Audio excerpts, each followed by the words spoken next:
Bonjour à tous et bienvenue pour cette première leçon d'arabe parlé. Alors je ne parle pas arabe, mais avec vous, nous allons apprendre avec une méthode toute simple à parler arabe. Et cette première leçon portera sur les pronoms personnels. Alors il y a trois différences principales entre la langue française et la langue arabe. Premièrement, la langue arabe ne connaît pas le vouvoiement. C'est-à-dire que quand vous vous adressez à une seule personne, que ce soit votre enfant, votre voisin, le roi du Maroc, peu importe, vous allez tutoyer votre interlocuteur. Deuxième différence, dans la langue française, vous allez faire une distinction entre le genre masculin et le genre féminin pour la troisième personne, il ou elle.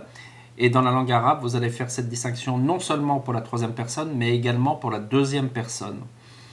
Et troisième différence entre la langue arabe et la langue française, pour les deuxième et troisième personnes du pluriel, vous allez faire une distinction entre d'une part ce que l'on appelle dans la langue arabe le duel, c'est-à-dire quand vous parlez à deux personnes, et quand vous parlez à trois personnes ou plus, c'est-à-dire le pluriel.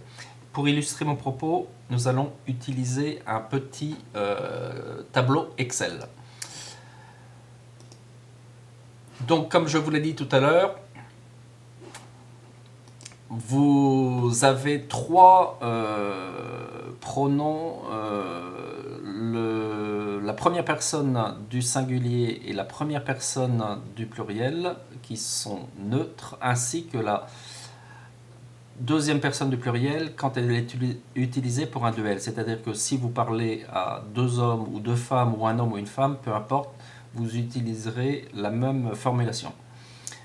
Donc vous voyez sur ce petit tableau en bleu ce qui est masculin et en rose ce qui est féminin. Donc vous voyez que la deuxième personne du singulier et du pluriel comprend également la distinction masculin et féminin.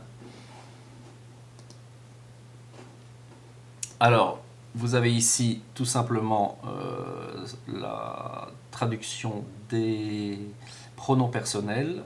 Anna, enta, enti, huwa, iya, nahnu, entuma, entum, entunna, umma, et unna. Donc la prochaine leçon, nous apprendrons à conjuguer un verbe pour mettre en pratique ces pronoms personnels.